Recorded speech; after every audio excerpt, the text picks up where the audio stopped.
à poser quelques petites questions qui, si vous réussissez à les résoudre, permettront de créditer la position du sédévacantisme. Si par contre vous n'y réussissez pas, le sédévacantisme ne repose que sur du vent, de la paille. Alors je vais vous citer comme d'habitude pour ce faire, eh bien, le traité d'ecclésiologie du roi de l'antimodernisme, le cardinal Louis Billot. Je suis à la question 14, sur la constitution intime de l'Église catholique, l'évêque de Rome. Et je vais vous lire le numéro 903. Écoutez bien. En instituant le primat dans la personne de Saint-Pierre, notre Seigneur Jésus-Christ voulait dire que les souverains pontifes se succéderaient à tout jamais et sans que rien ne pût s'y opposer. Je répète, se succéderaient à tout jamais et sans que rien ne pût s'y opposer. Eh bien, mes amis, les sédévacantistes remettent en cause cette prophétie tirée de Matthieu 16-18, commentée ici eh bien, par le cardinal Billot, qui nous explique que rien ne peut s'y opposer. Or, les sédévacantistes nous disent, mais non, non, non, les 7 derniers papes sont des faux papes, ce qui veut dire qu'il n'existe plus de pape ici-bas. Eh bien voilà, ils contredisent le cardinal Billot et la prophétie de notre Seigneur. Je continue. Car c'est avec cette succession que le pouvoir suprême de l'Église subsisterait toujours dans toute sa force, comme la racine vivante de la religion et la vigueur persistante de l'Église. Bien sûr, notre Seigneur, qui était omniscient, savait qu'il y aurait bien des hérétiques, il savait qu'il y aurait bien des contestations, des schismes, et comme aujourd'hui nous en voyons à travers le sédévacantisme et la fraternité Saint-Pédis également, dans une autre mesure, eh bien, nous voyons que là, la position du sédévacantisme ne tient pas, mes amis. Elle ne tient pas. Je continue. Or, c'est seulement dans la chaire de Rome que les faits postérieurs ont correspondu à la parole du Christ. Et oui, la chaire de Rome. Vous savez que les sédévacantistes ont eu plusieurs papes. Je crois qu'ils ont eu un Adrien VII. Adrien VII. Je crois que c'était lié à la fameuse secte de Spokane, dont il y aura beaucoup de choses à dire. Quand certains osent remettre en cause eh bien, l'état de l'Église en s'appuyant sur la secte de Spokane en particulier, vraiment on se demande s'ils connaissent l'histoire. Mais ça, j'y reviendrai un autre jour. Je continue. Pour reprendre l'expression qui se trouve dans le formulaire du pape Hormisdas, souscrit par les pères grecs et latins lors du 8e concile œcuménique. Profession de foi, Libellus Fidei, du pape Saint Hormisdas. Voilà.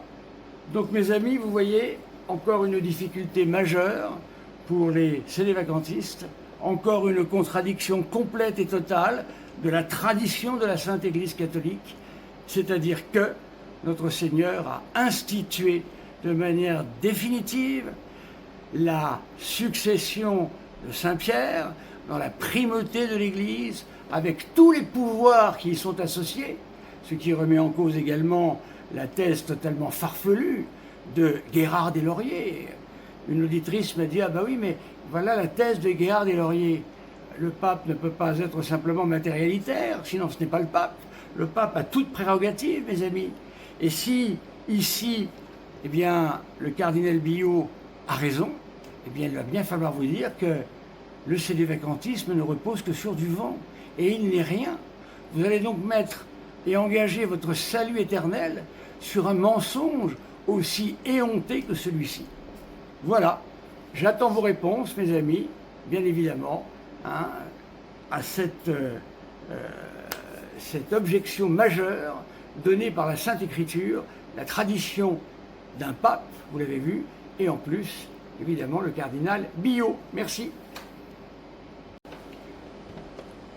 Bonjour mes amis, une question légitime se pose à nous.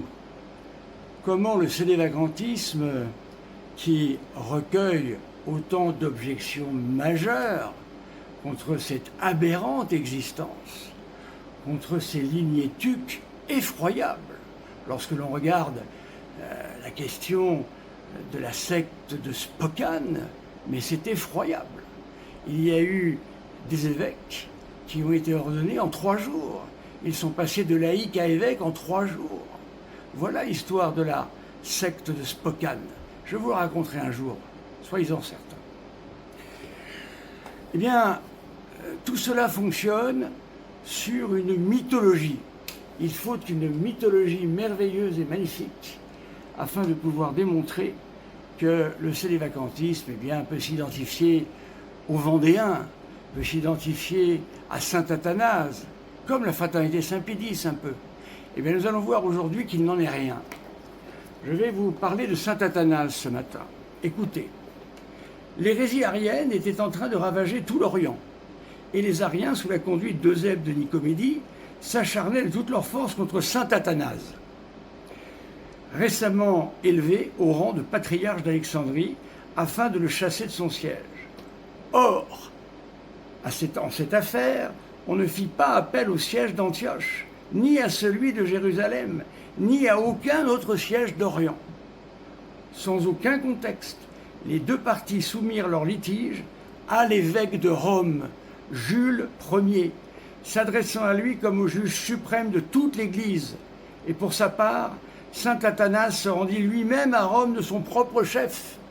Les partisans d'Eusèbe ne refusèrent le jugement du pape qu'à partir du moment où ils comprirent qu'ils n'y obtiendraient rien sans se faire appuyer par le pouvoir de l'empereur. C'est pourquoi, dit saint Athanase, ayant vu que leur hérésie perdait du terrain, les partisans d'Eusèbe envoyèrent à Rome un courrier pour dénigrer saint Athanase. L'évêque de Rome, Jules Ier, nous fit savoir par une lettre qu'il fallait réunir un concile où nous voudrions, dès qu'il eut appris cette nouvelle, saint Athanase s'embarqua pour Rome. Il s'était parfaitement rendu compte de la rage dont étaient animés les hérétiques. Et il voulait que le concile fût rassemblé comme on l'avait décidé à Rome. Le pape Jules Ier dépêcha les prêtres Elpide et Philoxène, munis d'une lettre afin de fixer aux partisans d'Eusèbe un délai pour qu'ils se rendissent à Rome, faute de quoi ils devraient savoir qu'on les tiendrait pour suspects en tout. Mais les Ariens, dès qu'ils apprirent que le jugement de l'Église aurait lieu en l'absence de leur allié, sans que les forces armées se tiennent à l'extérieur du concile, pour que celui-ci promulgue ses actes sous la contrainte de l'empereur, furent saisis de crainte, au point de se dérober en inventant une excuse dénuée de fondement. « Nous ne pouvons venir à Rome, dirent-ils, à cause de la guerre que nous livrent les Perses. » Donc, vous voyez, mes amis, que saint Athanase a combattu avec une force extraordinaire, mais il s'est toujours soumis au pape.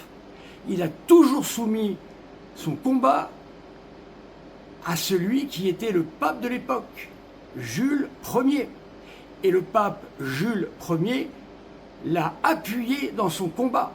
Et ses adversaires sont tombés les uns derrière les autres, car ils ne voulaient pas entendre parler, eh bien, justement, de la supériorité de l'évêque de Rome, à savoir Jules Ier. Donc, c'est un vaste mensonge que cette mythologie, dans laquelle eh bien, les uns et les autres se prennent pour saint Athanase. Saint Athanase aurait-il désobéi au pape? Saint Athanase aurait-il foulé aux pieds, comme le font les sélévacantistes, dans des abominations d'insultes contre le pape? J'ai entendu des choses effroyables. Non, jamais. Saint Athanase, comme tous les saints de l'Église catholique d'ailleurs, se sont toujours soumis au pape. Souvenons-nous du saint Padre Pio, qui lui aussi s'est toujours soumis au pape, et ainsi de suite. Encore une fois, mes amis, faites bien attention, vous mettez votre foi hors de l'Église, point de salut.